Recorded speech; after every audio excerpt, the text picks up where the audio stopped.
Hello everybody. I want to take a few minutes in this video to talk to you about our second and what is actually our final project for the semester in ID1. So our project is the historical house renovation. So essentially what we're going to be doing from now until the end of the semester is work on this large project that's renovating a historical Queen Anne Victorian house and turning it into not only a living space for the client, but it will include rentable Airbnb units as well. So as part of that, we will be starting with part one, the research portion of the project.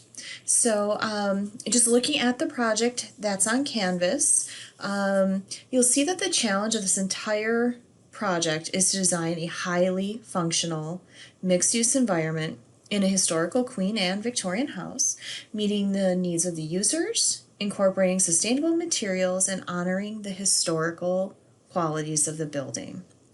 This project has a lot of objectives. So we will be applying historical precedents to an adaptive mixed-use building. We'll be applying ways to alter the built environment that will impact the human experience, of course, in a positive way. That's always our goal. We will be applying ADA guidelines, other ergonomic principles into our redesign. We will be solving complex problems and applying space planning techniques. We will be generating multiple planning solutions for not only structural layouts, but furniture layouts as well. We'll be designing actually custom casework and other things like that within the space. We will be researching art, the Victorian era, the Queen Anne style buildings themselves. And we'll be designing a complete and professional design booklet by the very end to tell the story of the whole process. So it's a really big project. So very briefly, I'll discuss the client. So, obviously you need to read this over, and in fact, I say read it at least twice because this is really important. So when we think about our client, we're thinking about someone named Dr. Christina King, and she is a physical therapist who's been working out of her home in Philadelphia. She's had a very stable client base and has been very successful for many years. She loves her 1890 Queen Anne Victorian house, and she had actually inherited it from her grandmother. Back in the mid-90s, Christina had renovated a portion of the first floor, including an ADA bathroom within her master suite, a therapy room, and so on. But having this, been done in the 90s, the mid-90s, that's been some time, and it's in serious need of a renovation. She's also looking to pursue other interests in her life and retire from being a physical therapist and looking to start working on her art and finding another way to make some income. And this is why she's looking to actually renovate her first floor into some Airbnb units. Being in the downtown area, she thinks she can draw tourists, which I think makes a lot of sense. So you have been hired in this project to help Christina with this extensive residential remodel. So it's residential, but then of course we're also digging into this whole world of hospitality and getting into this whole idea of Airbnb and bed and breakfast and things like that. So this whole project will involve you evaluating her existing layout, her needs, and recommending a cohesive design for the entire first floor. You are going to be able to move walls and things like that within reason, but we will be primarily leaving the exterior walls, exterior doors, windows, and the fireplace where they are. So Christina loves her historic home, all of its charm, but she also appreciates a more contemporary aesthetic so long as it doesn't feel out of place. She's an artist, as I mentioned, and an art lover, and she has a large collection of amazing pieces from all over the world, including both originals and high-quality reproductions. She would like you to incorporate one of her favorite paintings into this remodel, and that really gets into where we're starting here in part one. So she would like you to research the history of the artwork and incorporate your findings into the design of the spaces through texture, pattern, and color. So part one of what is a four-part project is what we'll be working on first. So the first thing you're going to do is actually go to this link, and you're going to select a piece of artwork. And this is the Art Institute of Chicago's collection, which has been made available online, which is fantastic. And you're going to select a piece of artwork that you will decide is Christina's favorite piece. So everyone in the class will have a different piece of art. And you can download the high resolution file there to use. So if we take a quick look there, you'll get to a website that looks like this. And this is an extensive collection. So you'll see that, obviously some just come up right away on the screen. But please, take some time and kind of dig into the website and see what you find interesting. What kind of art appeals to you, colors, mood, all of that. Because this piece of art will have a strong influence on your entire project. So take some time. And you can, of course, search if there's things that you're looking for. You can, of course, dive into specific genres, whatever you'd like to do. So, have some fun with this and really enjoy this collection. Okay? All right. So you'll not only be researching a piece of art, if we're up here under process, but you'll be researching the Victorian era in the United States. You'll be collecting images and information. You'll be researching interior design of successful, highly rated hotels, motels, bed and breakfasts, Airbnb rentals in the New England area, and the branding and logos of successful hotels, motels, bed and breakfasts, Airbnb rentals in the New England area. And then with that information, you'll be producing 5 11 by 17 landscape orientation posters. They need to be landscape because your final booklet will be landscape orientation. So please keep that in mind. And how you want to produce these is entirely up to you. PowerPoint, Google Slides, Illustrator, Photoshop, InDesign, Canva, whatever you like to use is completely fine. So you'll have 5 posters when you're all done. The first poster is all about the Victorian era, Queen Anne houses, looking at the exterior of the houses. So the history in America, the political and societal influences at the time, analysis of the building in terms of shape, texture, color, and form, typical exterior features and details, typical exterior colors of the era, and potential ways to draw inspiration from the exterior building styles.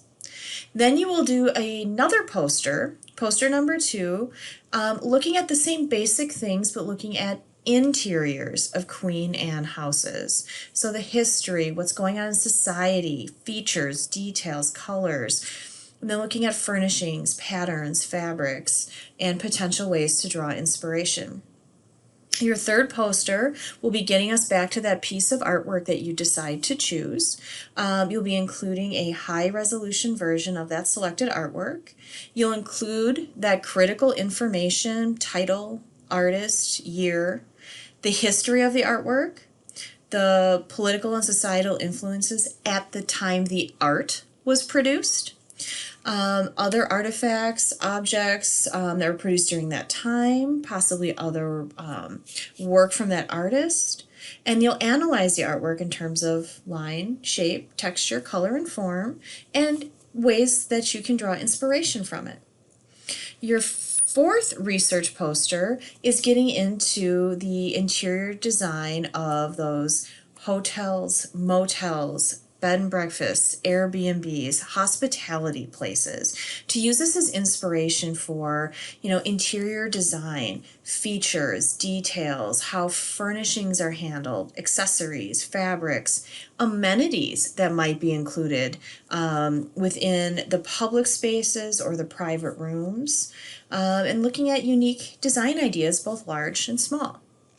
And then your fifth poster is looking at the branding and the logo of, successful hospitality again. So looking at exterior signage, interior signage, logos, social media platforms of, hotels, motels, and, don't just think Holiday Inn, but we can be looking at boutique locations, Airbnb, bed and breakfast, anything like that that you can find and draw inspiration from, because you will be responsible for creating a logo and branding identity for this Airbnb at the end. Okay. So that's 5 individual 11 by 17 posters. And these posters will be incorporated into your final booklet at the end of the semester. So this is all about gathering research and information so that you can proceed, in an informed way as you begin the second phase, part 2 of this project. Okay, so you'll see the grading rubrics broken down into the 3 individual posters. Okay, and then just looking at some graphics individually there at the bottom.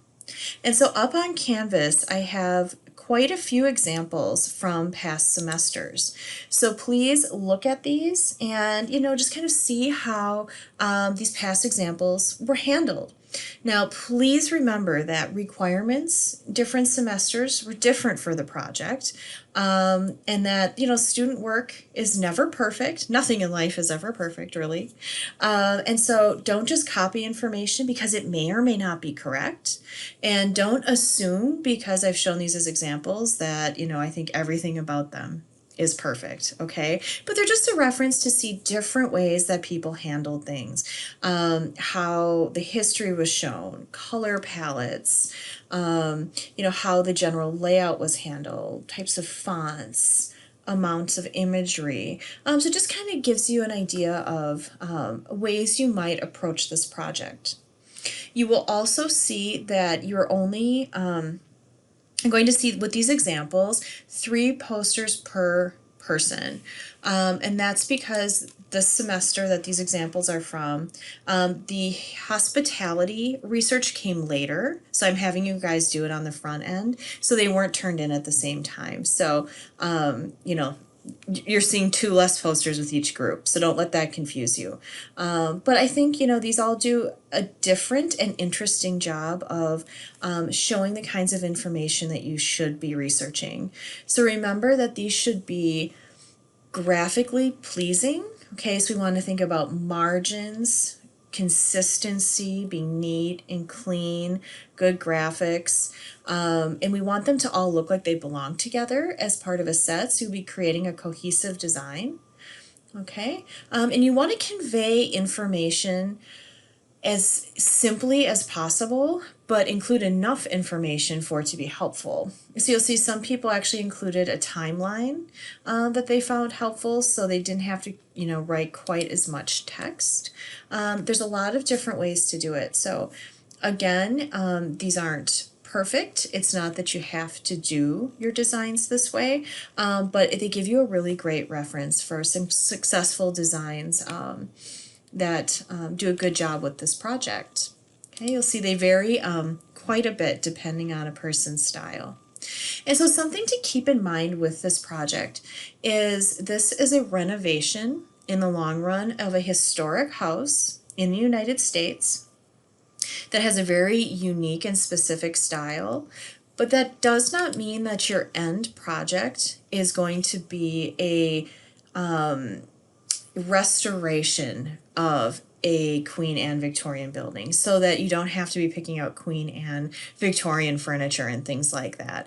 So don't think of the project that way, but we want to start out understanding what these houses are like, what their features are, and what kind of the bones of the building are that you'll be working with.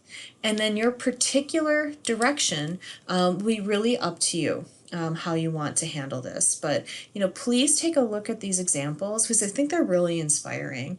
And look at the consistencies, like this project right here, looking at the consistency of layout and margin and font and how textures and color palette were incorporated, and then this turned into a timeline. Some really cool ideas. So this portion, this research portion, is all about gathering information and really working on graphic design. It's a really fun part of the project.